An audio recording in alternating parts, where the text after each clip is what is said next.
दोस्तों क्या अभी 12th पास करने के बाद नीट 2025 का एग्ज़ाम देना चाहते हैं, लेकिन आपको नीट एग्ज़ाम के बारे में कुछ भी जानकारी नहीं है कि नीट एग्ज़ाम क्या होता है, इसका फॉर्म कब आता है, एग्ज़ाम कब कराया जाता है, इसकी फ़ीस क्या लगती है, एलिजिबिलिटी क्राइटेरिया क्या होनी चाहिए, इसमें एडमिशन कैसे मिलता है, एग्ज़ाम का एग्ज़ाम पैटर्न और सिलेबस क्या होता है, कौन से सब्जेक्ट से क्वेश्चन पूछा जाता है, कौन से सब्जेक्ट से कितना क्वेश्चन वगैरह पूछा जाता है, और सबसे इंपॉर्टेंट जो चीज़ आता है इसकी काउंसलिंग वगैरह कैसे की जाती है और कौन कौन सा डॉक्यूमेंट्स होना चाहिए अगर इस एग्ज़ाम में हम बैठना चाहते हैं। ये सारी इन्फॉर्मेशन आज के इस वीडियो आपको देने वाले हैं, तो वीडियो तक बने रहिए। वीडियो को स्टार्ट करते हैं। दोस्तों ये सबसे पहले बात कर लेते हैं कि नीट क्या होता है। दोस्तों नीट जिसका फुल फॉर्म होता है national eligibility cum entrance test. दोस्तों इस एग्जाम को एनटीए यानी कि नेशनल टेस्टिंग एजेंसी द्वारा इसको कंडक्ट किया जाता है। अब इस एग्जाम जो कंडक्ट किया जाता है इसमें आपको नीट यूसी और नीट पीजी दोनों ही एग्जाम कंडक्ट किए जाते हैं। दोस्तों अगर आप 12th के बाद नीट एग्जाम देते हैं तो आप MBBS courses, BDS, BHMS, BMS, BUMS, BMS जैसे कोर्सेस, बी फार्मा हो गया, ये सारे कोर्सेस में आसानी से एडमिशन ले सकते हैं। साथ ही साथ बात करते हैं अगर आप नीट पीजी एग्जाम देना चाहते हैं तो आपके पास एमबीबीएस कोर्स की डिग्री होनी चाहिए या फिर बैचलर लेवल की डिग्री होनी चाहिए मेडिकल के फील्ड में, तभी आगे चल के आप नीट पीजी एग्जाम दे सकते हैं। तब सबसे इंपॉर्टेंट चीज़ आता है कि ये एग्जाम कब कंडक्ट किया जाता है। दोस्तों नीट एग्जाम की बात करते हैं तो इसका जो पेपर आपका एप्लीकेशन आपका डेट होता है वो फरवरी से मार्च के महीने में इसकी वैकेंसी आती है। साथ ही साथ बात करते हैं एग्जाम कब कराया जाता है तो मई के फर्स्ट संडे को, यानी कि मई महीने के जो फर्स्ट संडे होता है उसी दिन आपका ये पेपर कराया जाता है। यानी कि इस जो 2025 का जो आपका एग्जाम कराया जा सकता है वो 4 मई को पहला आपका संडे पड़ने वाला है, उसी दिन आपका ये एग्जाम कराया जा सकता है। नेक्स्ट सबसे इंपॉर्टेंट चीज आता है एग्जाम का रिजल्ट वगैरह कैसे आता है। तो एक महीने के अंदर ही, यानी कि लगभग जून के महीने में, जून के लास्ट तक आपका रिजल्ट वगैरह भी आ जाता है। इसके बाद अगस्त के महीने से आपकी काउंसलिंग वगैरह यहाँ पे स्टार्ट हो जाती है। अब कितना फीस वगैरह लगता है अगर आप नीट एग्जाम 2025 का आपको देना चाहते हैं तो अगर आप जनरल कैंडिडेट है तो 1700 रुपये आपका लगने वाला है। ईडब्ल्यूएस के लिए 1000 रुपये यहाँ पे लगने वाला है।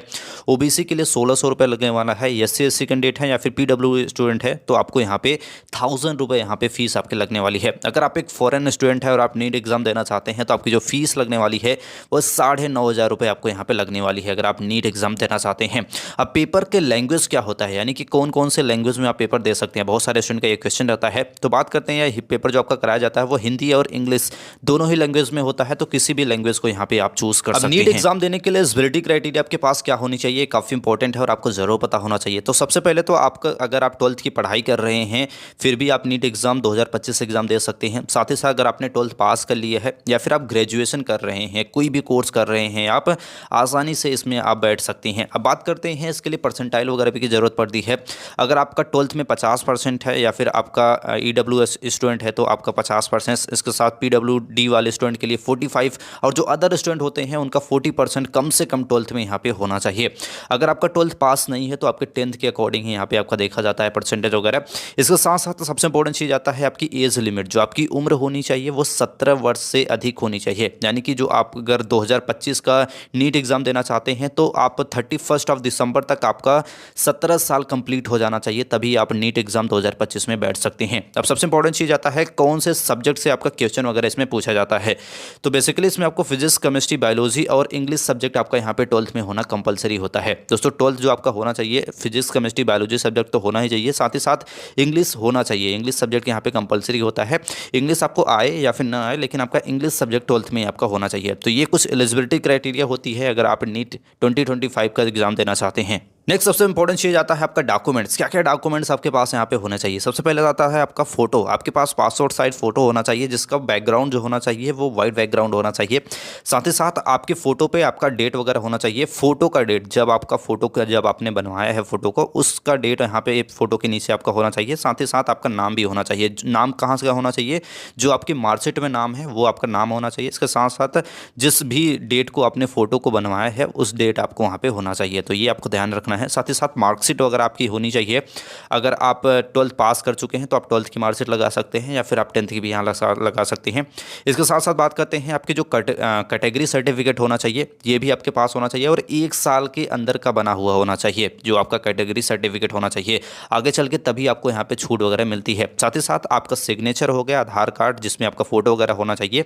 ये डॉक्यूमेंट्स होते हैं काफ़ी इंपॉर्टेंट डॉक्यूमेंट्स है और इन सभी डॉक्यूमेंट्स आपके पास होने चाहिए, तभी आप नीट एग्जाम 2025 में बैठ सकते हैं। दोस्तों नेक्स्ट सबसे इंपॉर्टेंट चीज आता है इसका एग्जाम पैटर्न और सिलेबस क्या होता है। ये काफी इंपॉर्टेंट है और आपको इसके बारे में हम डिटेल्स में बात करने वाले हैं। सबसे पहले बात कर लेते हैं नीट एग्जाम। अगर हम एग्जाम पैटर्न की बात करते हैं, जो आपका पेपर करा जाता है, टोटल मार्क्स जो इसमें होता है वो होता है 720। और वहीं बात करते हैं नंबर ऑफ क्वेश्चन की, तो 180 क्वेश्चन यहाँ से आपसे पूछे जाते हैं। इस पेपर को हल करने के लिए आपको 3 घंटे 20 मिनट का समय दिया जाता है। जो आपका पेपर होता है वो 3 घंटे का होता है, 20 मिनट आपको मिलते हैं आपको पेपर के क्वेश्चन वगैरह को पढ़ने के लिए। अब आइए बात कर लेते हैं कि आपका पेपर कौन से सब्जेक्ट से आपसे पूछा जाता है और कौन से सब्जेक्ट से कितना क्वेश्चन वगैरह होता है। सबसे पहले बात कर लेते हैं आपके फिजिक्स के।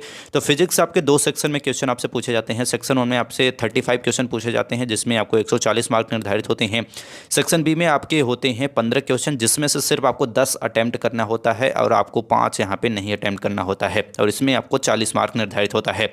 दूसरा आपका जो सब्जेक्ट होता है वो आपका केमिस्ट्री के सेक्शन 1 में आप 35 क्वेश्चन पूछे जाते हैं। 35 में से 35 क्वेश्चन आप अटेम्प्ट कर सकते हैं।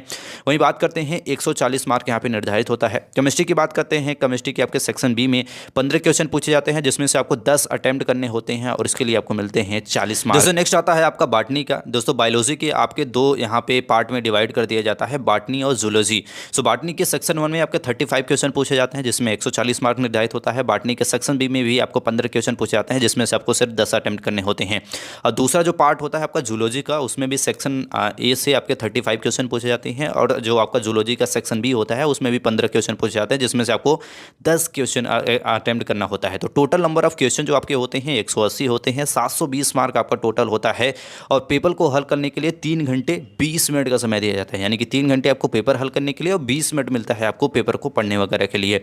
तो आई होप एग्जाम पैटर्न के बारे में आप समझ गए होंगे। अब एग्जाम सिलेबस के बारे में अगर आप जानना चाहते हैं कि कौन से सब्जेक्ट से कौन से टॉपिक से क्वेश्चन वगैरह पूछा जाता है, तो डिस्क्रिप्शन में आपको लिंक मिल जाएगा, जाके आप आसानी से सिलेबस को वहाँ पे देख सकते हैं। अब बात करते हैं सबसे इंपॉर्टेंट चीज़ आता है आपका काउंसलिंग का। तो काउंसलिंग यहाँ पे कई सारे यहाँ पे कराए जाते हैं, जैसे कि आपका MCC हो गया, आयुष हो गया, इसके साथ साथ बात करते हैं VI हो गया, MNS हो गया, और भी कई सारे यहाँ पे काउंसलिंग वगैरह कराई जाती है। दोस्तों अगर आप गवर्नमेंट कॉलेजेस के लिए काउंसलिंग कराना चाहते हैं तो लगभग आपको 1 से 2 लाख रुपए आपकी काउंसलिंग फीस लग सकती है। साथ ही साथ बात करते हैं अगर आप प्राइवेट कॉलेजेस के लिए आप काउंसलिंग वगैरह कराना चाहते हैं तो 3 से 4 लाख रुपए यहाँ पे आपको काउंसलिंग की फीस लग सकती है। दोस्तों अगर आप काउंसलिंग के बारे में डिटेल्स में जानना चाहते हैं कि काउंसलिंग क्या होता है, किस प्रकार से होता है, तो उस पर पर्टिकुलर वीडियो लाके हम आपको बता देंगे। अब सबसे इंपॉर्टेंट चीज़ आता है, अगर आप 2025 के नीट एग्जाम को देना चाहते हैं तो आपको किस प्रकार से प्रिपरेशन आपको यहाँ पे करनी चाहिए। दोस्तों किसी भी एग्जाम की प्रिपरेशन के लिए सबसे इंपॉर्टेंट चीज़ होता है उसका सिलेबस और एग्जाम पैटर्न को आपको सबसे पहले समझ लेना होगा कि कौन से टॉपिक से हमारा क्वेश्चन आने वाला है। जो भी सब्जेक्ट आपका स्ट्रॉन्ग है उस पर आपको ज़्यादा काम करना है। इसके साथ साथ जो भी सब्जेक्ट आपका वीक है उस पर भी आपको काफ़ी ज़्यादा समय देना होता है। अब इसके लिए आप ऑफलाइन या फिर ऑनलाइन दोनों तरीके से कोचिंग वगैरह ज्वाइन कर सकते हैं। ऑनलाइन भी कई सारे आपके क्वेश्चंस वगैरह मिल जाते हैं, प्रीवियस ईयर क्वेश्चन मिल जाते हैं, उन्हें सॉल्व कर सकते हैं और आप देख सकते हैं कि किस प्रकार से क्वेश्चन यहाँ पे आपको बेसिकली पूछा जाता है।